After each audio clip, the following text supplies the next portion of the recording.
Okay, so I thought I'd do a quick video on masks for COVID-19. There's a lot of debate about, whether masks protect you or not. I think the medical community is coming together and saying that it's a good idea to wear masks, just not medical grade masks. There's a lot of options. So let's start off with the basics.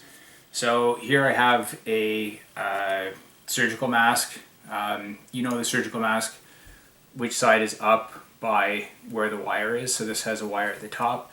So if I were to put this on, I'd wrap it around my face, over the ears, pull it under the chin, and then bend the wire to seal around my nose.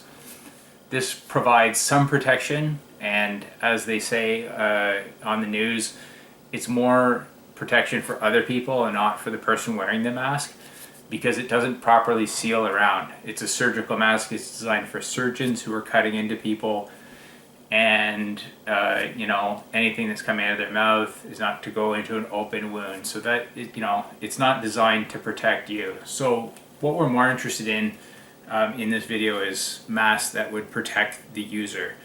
So you're still doing your social distancing. You're staying inside. But once a week you have to go and get groceries. So what are the options? The most, I guess, would say the superior option is a military gas mask. These can be purchased at Army Surplus, usually between $50 and $100. What you need to pick up is the filters for the gas masks. This is a NATO 40 millimeter thread, and you just thread that into the gas mask. This particular gas mask has a voice box here, so you can hear people a little bit easier. The exhalation valve is here, and it also actually has a straw for a canteen. This is pretty much unnecessary, but this would provide superior protection if you go out. It protects the eyes and inhalation.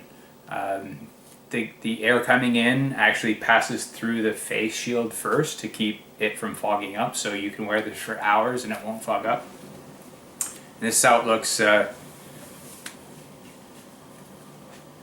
it's a little scary if you were to walk through the store with this on. One thing to keep in mind is that when you inhale with this mask, you're coming through a filter. When you exhale, it goes out through this exhalation valve, and it's unfiltered, so there's no protection to people around you. The next option, and this is what I use when I go out, is a respirator. So this is an industrial style respirator. It's currently fitted with N95 cartridges, so it's equivalent to what medical staff would use when they go out and working in a hospital. Same thing, filter gets applied, there's straps, there's a neck strap here that connects together at the back. Pull the strap so it's a tight fit on your face.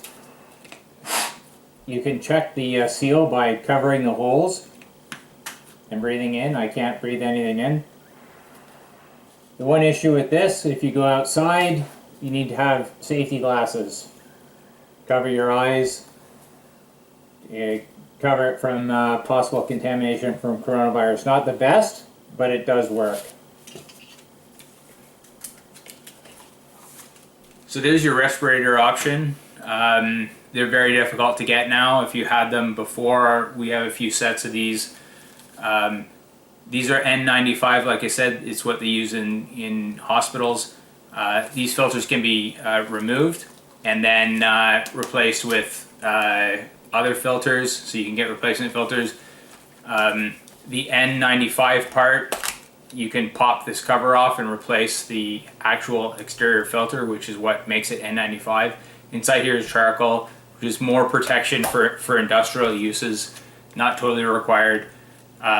This is not considered a medical mask because medical masks they like to throw away. But this is still N95, so it's better protection than it's as good or better than what they use in hospitals.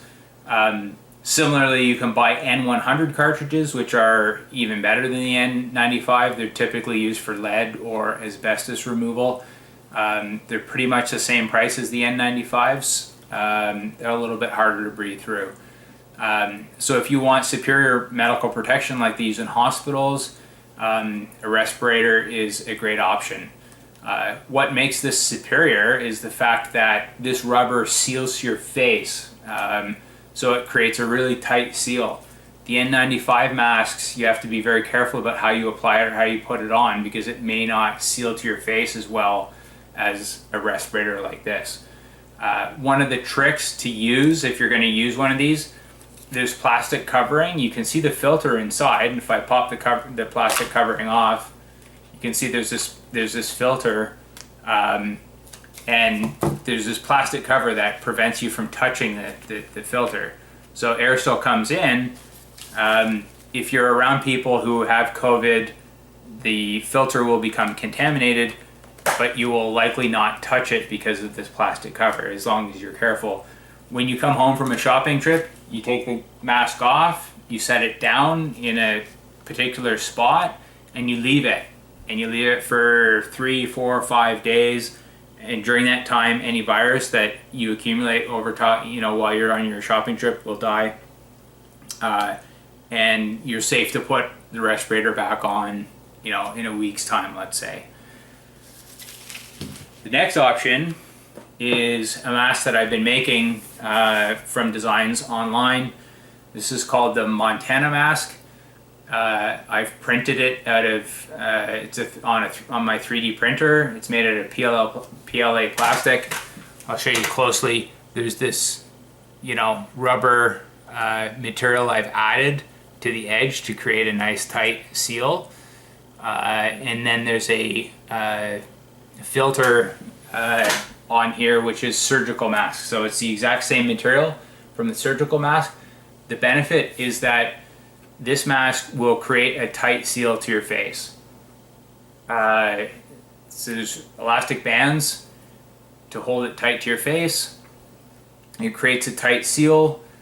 Unlike an N95 mask, which you have to be very careful about when you fit it to make sure that no air slips past the mask, this one will create a tight seal.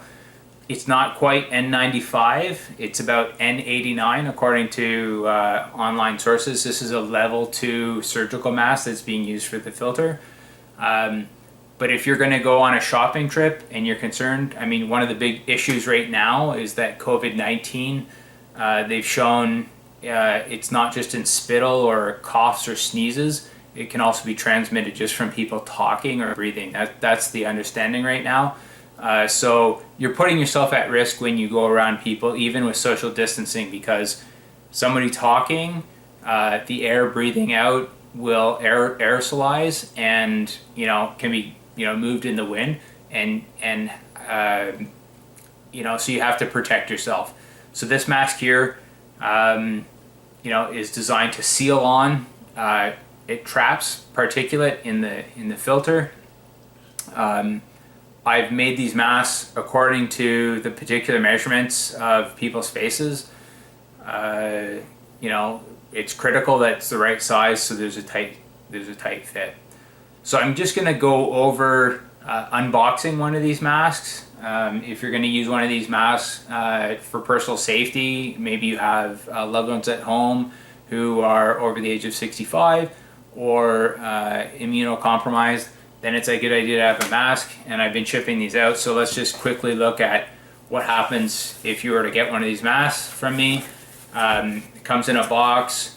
Open the box. Inside you have the mask. It's 3 parts. There's the mask, there's the filter piece of plastic, and then there's a bag with 2 filters in it. So again, this is a level 2 surgical mask filter. Open the bag and take out one of the filters. You have a spare one. Because of the shipping time, I'm being very careful about manufacturing and putting these masks together, but it's possible that it could be contaminated. if you feel uncomfortable, one of the things you could do is spray a paper towel with some disinfectant spray, wipe down the plastic and the rubber seal. The bands should be fine because they're cloth covered, which is not ideal surface for the virus to adhere to. But again, shipping time, the virus is very likely dead if there was any virus when it was shipped by me. So then the trick to putting this together is to take the filter material, take the filter gasket or the filter insert here, and you just blue side out. There's an edge here, and what you're going to do is you're just going to hold the filter on either side of this filter insert. Hold it like this, and then from the inside of the mask, press the insert in, and from the back, just lock it in. There you go. So now the filter material is tightly set into the mask, and now you have an ideal mask to protect you from COVID-19 for shopping trips, going out to the store, or leaving your house. The only other thing is that the elastic bands, they are should be fairly tight. The mask should seal around your face. You can check the seal by, holding your hand over top of the filter, and when you breathe in, you should feel a suction to your face. If it's appropriately sized. If you need to tighten the elastic bands, you can just basically pull the elastic out a little bit, tie an extra knot in it to tighten up the mask. So that's basically it. So I've gone over basically unboxing the Montana mask that we've been manufacturing and providing to people who are interested in getting a mask. Looked at a couple other mask designs. If you have any questions or comments, please leave them in the comments for the video. Thanks very much and have a great day. Be safe, everyone.